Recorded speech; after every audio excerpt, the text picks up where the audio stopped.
time is it? It's 5:30. I didn't catch the boys at Smashburger. I'm hungry.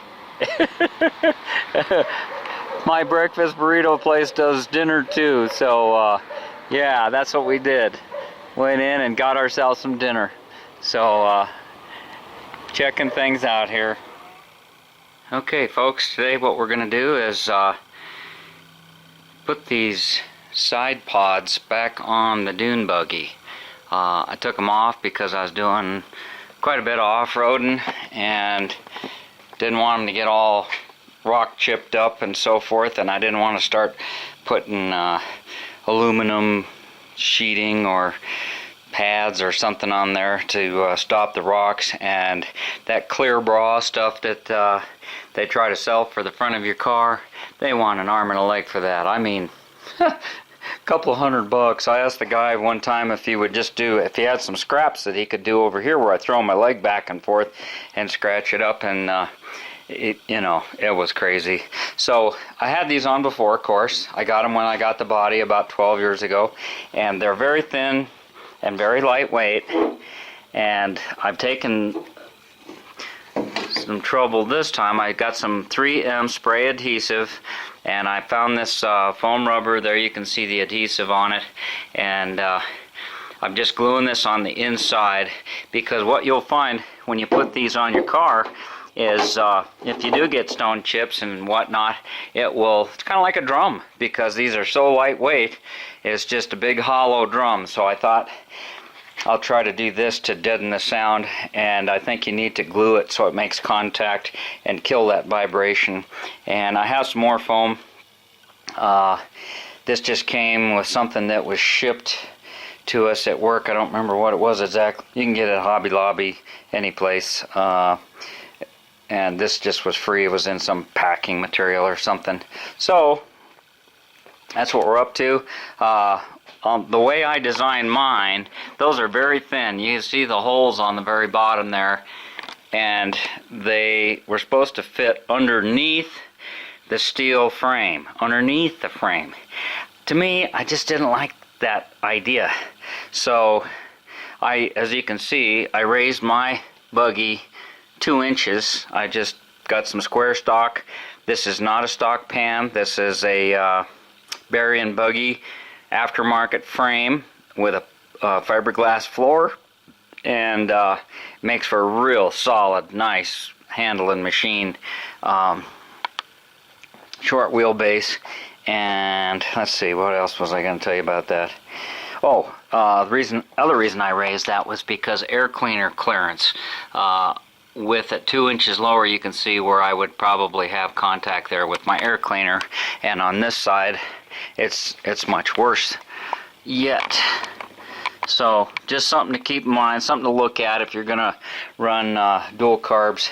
I did have to I've chiseled away at this here at the bottom different times to gain more clearance, and I hated to do that, but if you look down the side, if you look at the water drip line, a lot of it's going away and off of the air cleaners.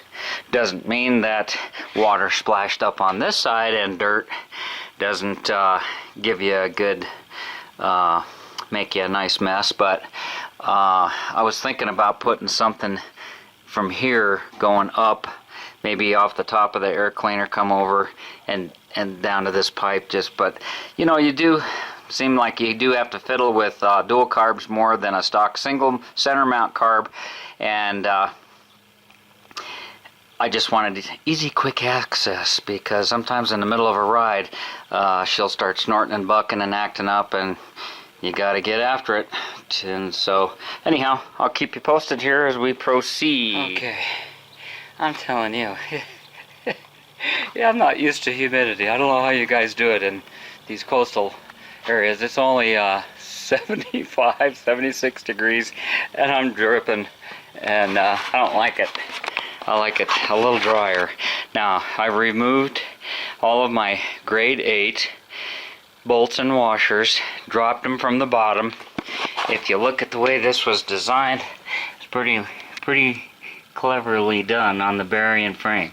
They have a hole in here so that when you when your bolt is in position, you're not collapsing the frame. Some guys think they gotta just tighten the bejesus out of these things.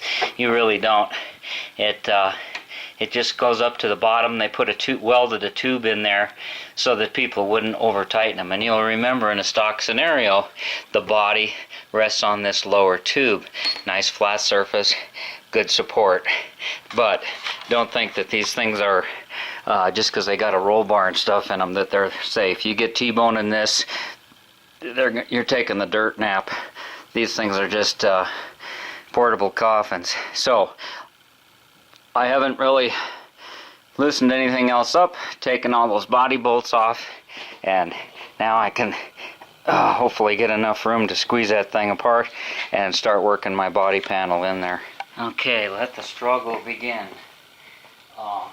The last time I had this on, I put some foam sticky back tape right along the contact edge, because there's nothing that holds this other than it tucks behind here, and that's another place that you get rattles. I don't like rattles. Maybe you picked up on that. Now, between those two 2-inch pieces of tubing, there is the floor panel. The floor panel comes over there and lays in between there. And then this was supposed to join that on the bottom side, so those two pieces of fiberglass never in contact. With this scenario, I'm setting on top of that other piece of fiberglass, and because I don't like rattles and I just thought it might be a good idea, I took some of that camper putty tape. It's like 3/4 inch wide plumber's putty, and I put that along there. I thought I probably have regretted that more than anything. Maybe rubber would have been the thing, but then how would you hold it there? You know, it's a struggle. So I'm just taking my panel, and I've left a bolt in there. I'm not doing a mock-up, I'm just letting you see me struggle, because as I recall, this was a pain in the neck before, and I think it's going to be a pain in the neck now. Okay, it does come back a little further. That's a good thing.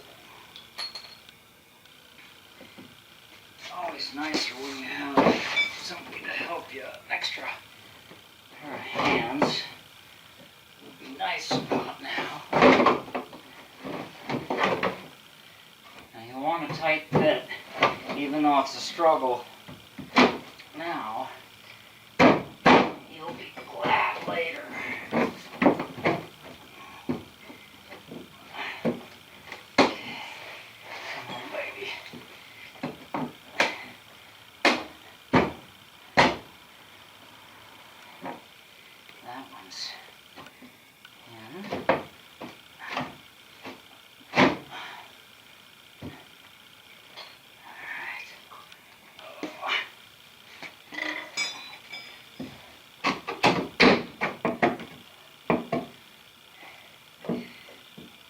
It ain't fun and it ain't pretty.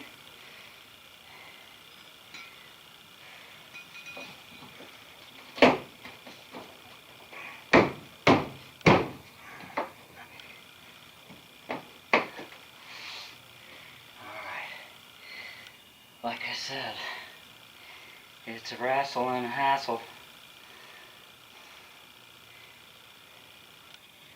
But you can see already how it really changes the appearance of the car.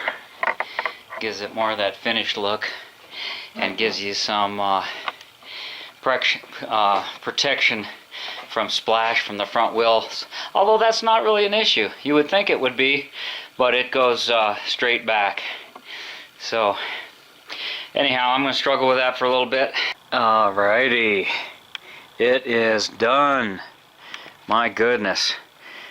Wow, I'll tell you, that was a bigger hassle than you would think. It just didn't go together, and trying to get all this fiberglass and all these internal bolts and things to go through the two 2x2s and the plastic, and get this frame, this internal roll bar cage, everything to line up was a real hassle. And I put the threaded side up, you know, so that my thought being that if you do river crossings and playing in the mud and so on and so forth, rather than have the threads rust and get more exposure to junk, it would be better to have them inside the car. And that was another reason to do it the way the manufacturer did. And I didn't create this, I didn't make it. But you can see what I was talking about. That nut, or the bolt, is up there. So you have a real clean, sanitary bottom. Look how nice that is on the bottom. This is a fiberglass floor, and you've got a 2x2 lightweight steel frame, real sturdy. Don't have to worry about rust, don't have to worry about the old tunnels.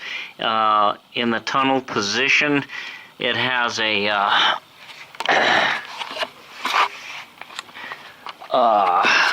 framework that's underneath this fiberglass. This is just a fiberglass tunnel. Looks like stock, but it's not.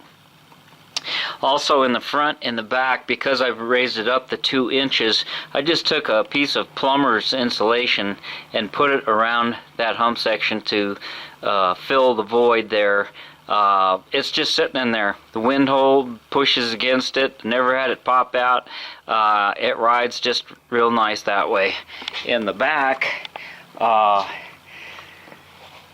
what I did was take a piece of steel and I laid it in here. I wanted to be able to undo this if it didn't work out, and I supported it clear across the back with this 2-inch so that the passenger tray here is supported all the way across, because the back side, you know, this is an integral part of the structure and was meant to carry the weight along that seat, but because I raised everything up, I had the void there, so I wanted to support it in the back.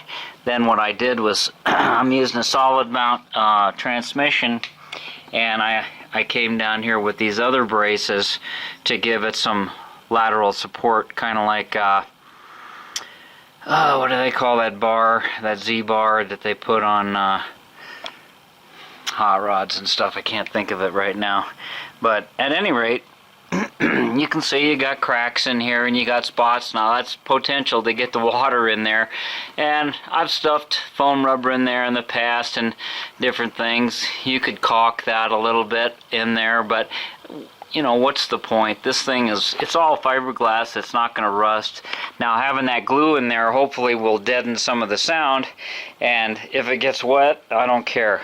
If that water goes down and starts rusting on that top 2x2, it's not a structural part of the car. And again, I think there's enough grade 2 bolts in there holding that together that you really don't have to go to the extreme of running the grade 8 bolts.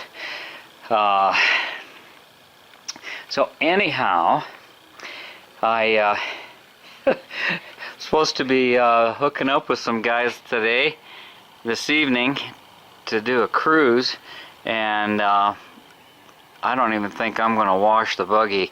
There are a few scratches in there, and when you clean it up and polish it, everything shows up, all the little imperfections. And since it is an off-road car, I think it should look like an off-road car, and it's used off-road quite frequently, so why not just display it that way? That's my way of thinking. A lot of guys have show and shine cars. They're just garage queens and they don't get used, but this was made as an off-road car, and it's not perfect, and it seems pretty tight. Now there's nothing along this top edge holding it in. It's just this lip, so I've got that foam sealer inside there. See, another potential for water and dirt and dust getting inside there, and Every time I've taken them apart, there's been a bunch of little stones in there, so you know, it is what it is. I suppose I could maybe make a hole. I thought about doing that, making a hole down here to let the rocks and the water just come out. The water has plenty of spots to come out. It's definitely not watertight. But anyhow, I just wanted to do kind of a review and update on the Dune Buggy kit here. It's a lot of fun. Shorter wheelbase, and I'm gonna go get cleaned up and head out to cruise night. So anyhow, hope this helps somebody if you're thinking about getting those side pods, some options that you have for attaching them, and what you have to go through to put them on and take them off. So you have yourself a good one. Thanks for watching. Thanks for subbing. TheEZGZ out.